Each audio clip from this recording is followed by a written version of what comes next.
I think that silver will find its footing in 2022. Either silver goes through 50 the first time this spring, or more than likely it goes through in the fall leading into 20. And back with us today is our good friend David Smith, the senior analyst at the Morgan Report.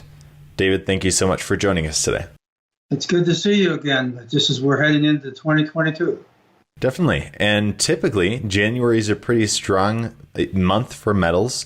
So what are you expecting in January and for the rest of the year as we enter 2022? Well, I think 2022 will be a volatile year with big moves in both directions. I think that silver will find its footing in 2022. January, as you mentioned, is usually one of the strongest months. We tend to see a rally that goes through until early February as the first portion of that, and then some retracement, and then an attempt to go through into April.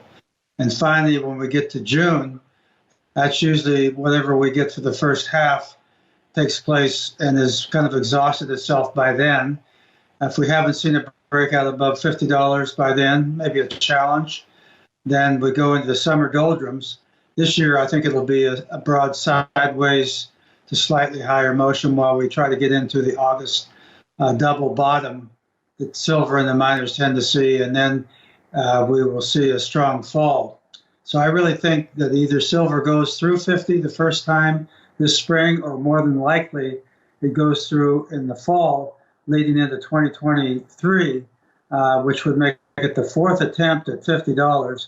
And the fourth attempt is usually a successful move on the chart. So that's kind of my big picture look. And it's a little bit risky sometimes to talk price and time, but I just have a sense that 2022 is going to be a pivotal year finally for the metals and the miners. Definitely. No, I'm hearing a lot of people say that it seems like gold and silver are building up momentum. What do you see for gold this year? Well, it tends to lead silver on a big move like this. So we might see a break above 2,000 heading up to try to eventually hit 2020 or 2,300 this year, or even 2,500. While it's working on that, then silver will continue coiling and move upward and break out above $30. That will be when everybody really starts paying attention. And of course, if you wait for $30, you've already missed $8 from where we are now. So I don't encourage people to try to put on their positions after that happens. I mean, it's fine to add something that's going in the right direction to what you have, but if you're sitting there with little or no physical metal and you haven't done the research on the mining stocks you want to have, you're going to leave a third of that move at least behind if you wait for the charts to kind of confirm what you already think might happen. So that's my suggestion. And I know on the physical side, I mean, if we look at our inventory at Miles Franklin, we've been seeing a lot of these sovereign minted coins, a lot of people purchasing those, and the premiums have been increasing recently, just in the last week or so. Your perspective on where those premiums are going to go in the future, and also the kind of availability and shortages we're going to see in 2022. I started looking at the fractional coins. I don't know if you would call them sovereign coins. It's the ones that used to circulate in Europe, the French francs and the Swiss francs that have about a little less than a quarter of an ounce of gold in them. And the premiums then were around 3 to 4%. And a few weeks ago, I looked again and I was considering buying some, and they were around 8%.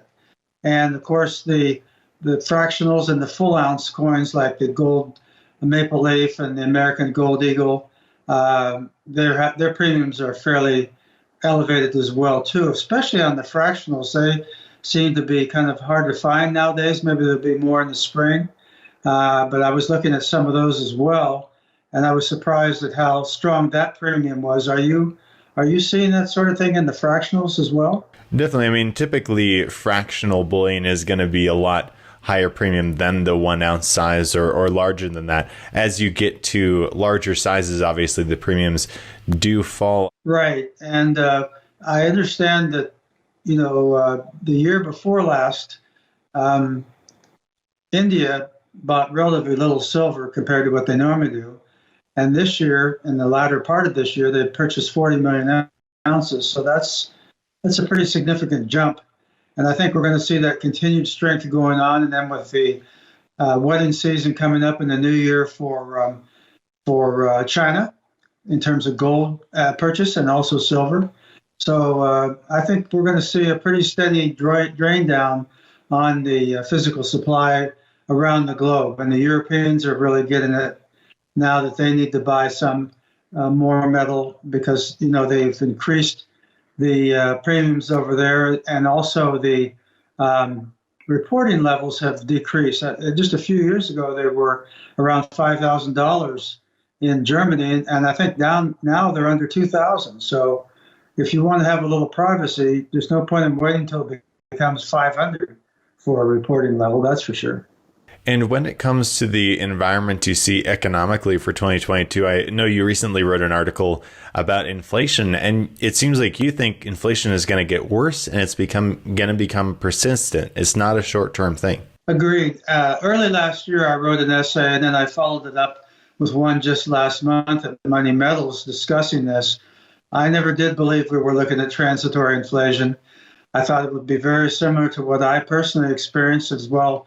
David Morgan did too. We didn't know each other then, but we were both involved in the metals.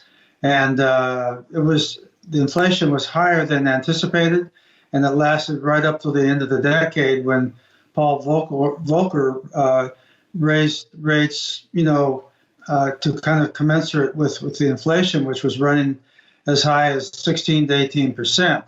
That finally broke the back of the inflation for quite a while, but we don't have anyone of the stature, both in terms of physically or as an analogy to Paul Volcker now. So I don't see any real desire on the part of the Fed to do anything comparable to what he did. I mean, they're talking about tapering and this sort of thing, but when you look behind the scenes, they're pumping about as much money into the system as they ever did, and they have a lot of different ways to do it. So a little bit of smoke and mirrors there, and people are less likely now, I think, to believe that sort of thing. And the interpretation of inflation is a lot different than it was in the 70s and 80s.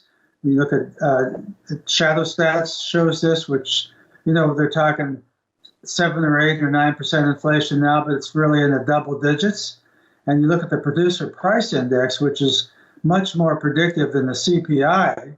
And this sort of thing is just going through the roof. And all you have to do is go to the grocery store or go to Home Depot, if you can find something that you want, to notice that it's more expensive than it was even a couple months ago. So this is systemic. It's gotten its way into the whole system where we buy things normally. And the ruling class is really out of touch with what's going on.